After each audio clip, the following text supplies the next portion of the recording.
Hello everyone, welcome back. इस video में हम एनवायरनमेंट सीरीज स्टार्ट कर रहे हैं जिसमें कुछ इंपॉर्टेंट टॉपिक जो कि एनवायरनमेंट से रिलेटेड है उनको पढ़ेंगे।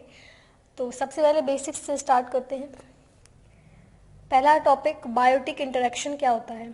बायोटिक इंटरेक्शन वो होता है जैसे कि हमें, जब हम धरती पे रह रहे हैं तो हमें बहुत चीज़ों की आवश्यकता होती है सर्वाइवल के लिए, जिंदा रहने के लिए। जैसे कि इंसानों को ज़रूरत होती है खाने की, भोजन की, पानी की, हवा की, इन चीज़ों की जिंदा रहने के लिए ज़रूरत होती है। ऐसे ही बहुत सारे जीव जंतु जो कि धरती पे रहते हैं उनको जिंदा रहने के लिए बहुत सारी चीज़ों की, अन्य चीज़ों की ज़रूरत पड़ती है। कोई कोई दूसरे जानवरों को खाता है, यानी कि मांस खाता है, तो उनको उसकी ज़रूरत पड़ती है, यानी कि एक जंतु को दूसरे जानवर की ज़रूरत पड़ रही है। ऐसे ही जो भी धरती पे रह रहे हैं वो एक दूसरे के संदर्भ में रहते हैं और एक दूसरे की ज़रूरत पूरी करते हैं। तो बायोटिक इंटरेक्शन उसे कहते हैं कि जो ऑर्गेनिज्म होते हैं एक दूसरे से इंटरलिंक रहते हैं, यानी कि एक दूसरे से जुड़े हुए रहते हैं ताकि वो जिंदा रह सकें। इसी में कुछ टर्म है जो कि बायोटिक इंटरेक्शन से ही रिलेटेड है। सबसे पहले आती है म्यूचुअलिज्म, सहजीविता। तो म्यूचुअलिज्म में क्या होता है कि दो स्पीसीज एक साथ रहती है और उन दोनों को बेनिफिट होता है एक दूसरे के साथ रहने से, यानी कि दोनों स्पीसीज, दोनों जो प्रजाति हैं वो एक साथ रहेंगी और उन दोनों को ही बेनिफिट पहुंचेगा। जैसे कि पॉलिनेशन। पॉलिनेशन क्या होता है, तितलियां जो होती हैं वो फूल से अपना रस लेती है और उससे शहद बनाती है, तो तितलियों को जो फायदा होता है, और उसके अलावा पौधों को भी इससे फ़ायदा होता है। वो पॉलिनेशन करती हैं, इस वजह से जो प्लांट्स हैं वो ग्रो करते हैं। तो दोनों को ही फ़ायदा हो रहा है, प्लांट्स को ग्रोथ में मदद मिल रही है और तितलियों को अपना खाना मिल रहा है। तो म्यूचुअलिज्म में, यानी कि सहजीविता में, दोनों को ही, दोनों प्रजातियों को फ़ायदा होता है। नेक्स्ट आता है कमेंसलिज्म, यानी कि पूर्ण अनुवाद। इसमें क्या होता है, इसमें एक प्रजाति को बेनिफिट होता है जबकि जो दूसरी प्रजाति होती है वो अनअफेक्टेड होती है, उससे कोई असर नहीं होता, ना कि लाभ होता है और ना ही हानि होती है। जैसे कि बर्ड्स, यानी कि पक्षी पक्षी जो पेड़ की छाया में रहते हैं या फिर पेड़ पे अपना घोंसला बना लेते हैं, तो पक्षियों को फायदा हो रहा है पेड़ से, क्योंकि वो अपना घोंसला बना के वहाँ पे रह रहे हैं, उनको छाया मिल रही है। लेकिन जो पेड़ है उनको ना तो कोई नुकसान हो रहा है, ना ही कोई फायदा हो रहा है पक्षियों के रहने से। तो ये एक एग्जाम्पल होता है कमेंसलिज्म का, यानी कि पूर्ण अनुवाद का। नेक्स्ट आता है कंपटीशन। कंपटीशन का मतलब होता है कि दोनों जो प्रजाति है वो एक साथ रह रही है और दोनों को ही हार्म पहुंच रहा है एक दूसरे से, यानी कि दोनों को ही हानि हो रही है एक दूसरे से। जैसे कि एक जंगल में एक शेर रहता है, तो शेर के रहने पे शेर को क्या चाहिए, शेर को भोजन चाहिए, और भोजन में उसको क्या चाहिए, दूसरे जानवरों का मांस चाहिए, जैसे कि हिरन हो गया, या फिर या फिर जैसे कि कोई पक्षी हो गया, या फिर कोई भी जानवर हो गया, उसके मांस की उसको आवश्यकता पड़ती है। और उसी जंगल में, उसी जगह पे एक चीता आ जाए, तो चीता भी वही भोजन खाता है जो कि शेर खाता है, तो दोनों के जो भोजन है वो बट गए। अब जो चीता है वो भी शिकार करेगा और शेर के लिए भोजन कम पड़ जाएगा। तो कंपटीशन में क्या होता है, दोनों ही प्रजातियों को नुकसान होता है, दोनों को। नेक्स्ट आता है पैरेटिज्म, यानी कि शिकार। इसमें क्या होता है, इसमें एक जो प्रजाति होती है उसको बेनिफिट होता है और जबकि जो दूसरी प्रजाति होती है उसको नुकसान होता है। जैसे कि मच्छर मच्छर इंसानों को खाते हैं, उनका खून चूसते हैं तो उनको भोजन मिलता है, तो उनको अच्छा लगता है और उन्हें फ़ायदा होता है। लेकिन जो इंसान होते हैं उनका ब्लड लॉस होता है, उनको नुकसान होता है, उनको कुछ परेशानी भी होती है। नेक्स्ट अमेंसलिज्म, यानी कि असहभोजिता। इसमें क्या होता है, इसमें दो स्पाइसेज यदि साथ रहती हैं, दो प्रजातियां साथ रहती हैं, तो इनमें एक को नुकसान पहुंचता है जबकि दूसरी जो होती है वो अनअफेक्टेड होती है, यानी कि उस पर कोई असर नहीं पड़ता। जैसे कि एक एरिया में एक छोटा पेड़ है और दूसरा बड़ा पेड़ है, तो छोटे पेड़ को बड़े पेड़ से नुकसान होगा क्योंकि उससे उसकी ग्रोथ में असर पड़ेगा, लेकिन जो बड़ा पेड़ होगा उसको कोई भी उससे ना ही हानि होगी ना ही लाभ होगा। तो असहभोजिता का मतलब यही होता है कि एक प्रजाति को फायदा होता है जबकि जो दूसरी स्पीसीज है उसको नुकसान, उसको कुछ असर ही नहीं होता। नेक्स्ट है बायोटिक इंटरेक्शन में ही न्यूट्रलिज्म, यानी कि अपक्षपात।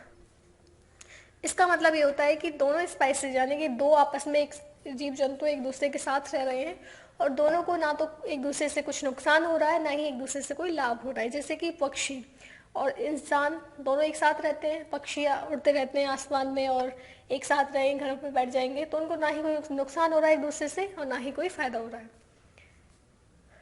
नेक्स्ट आता है सक्सेशन, यानी कि उत्तराधिकारी। ये एक अलग टॉपिक है। सक्सेशन का मतलब होता है कि एक वेजिटेशन या फिर प्लांट्स, कुछ भी कह लो, वनस्पति, वो किसी और फॉर्म में बदल गई। उत्तराधिकार का मतलब ही होता है एक जनरेशन को रिप्लेस करके दूसरी जनरेशन में आ जाना। तो इसी प्रकार सक्सेशन में क्या होता है कि एक जो वेजिटेशन की जो जाति होती है या फिर एक वेजिटेशन की जो रूप होता है वो दूसरे रूप में चेंज हो जाता है। जैसे कि एक एरिया में यदि वहाँ पे भूमि पड़ी है, उसमें कुछ नहीं है, उसके बाद उसमें एक पौधा अपने आप उगेगा, उसके बाद थोड़ी थोड़ी घास उगने लगेगी, तो जो घास है उसने पौधे को रिप्लेस किया। उसके बाद क्या होगा, जो घास है वो श्रब झाड़ियाँ बन जाएगी, तो झाड़ियों ने उसको सक्सेशन किया या फिर रिप्लेस किया, ये कह सकते हो। इसके अलावा झाड़ियाँ बनने के बाद बड़े बड़े पेड़ बन जाएंगे, तो बड़े बड़े पेड़ों ने झाड़ियों को रिप्लेस किया।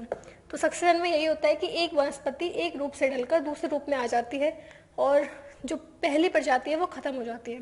तो यहाँ पे आप देख भी सकते हो इमेज, पहले यहाँ पे रॉक थी, उसके बाद अपने आप ही यहाँ पे लिचेंस और मॉसेस हो गए, उसके बाद बीड्स, उसके बाद ग्रास हो गई, फिर श्रब्स आए, फिर पेड़ आए छोटे छोटे, फिर उसके बाद बड़े पेड़ आए। ठीक है, तो सक्सेशन में ये होता है कि वनस्पति ढल ढल कर अपना आकार लेती है और पहली जो वनस्पतियां होती हैं वो खत्म हो जाती हैं।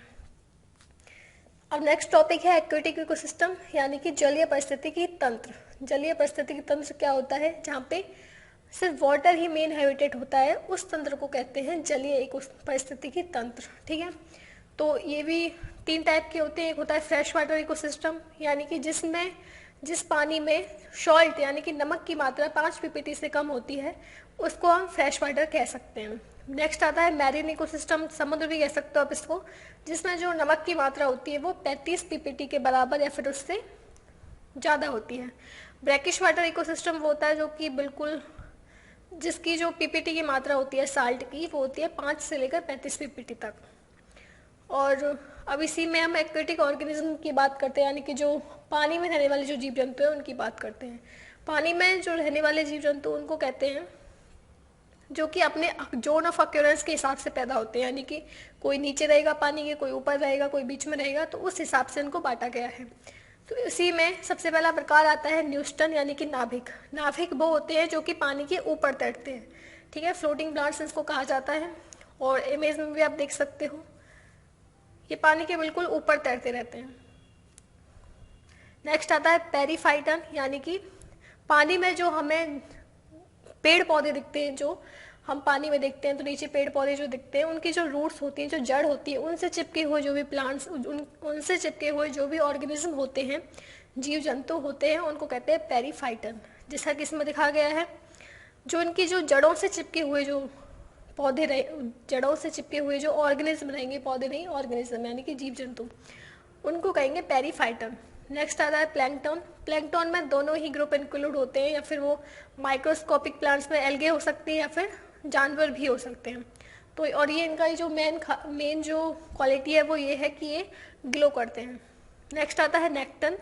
नेक्टर में क्या होता है कि बहुत बड़े बड़े जानवर होते हैं जो कि स्विमर्स इनको कहा जाता है, पानी में बहुत अच्छे से तैरते हैं और इतने बड़े होते हैं कि जो वाटर करंट होता है इसको भी सर्वाइव कर जाते हैं। वाटर करंट से इन पे कोई भी असर नहीं होता है।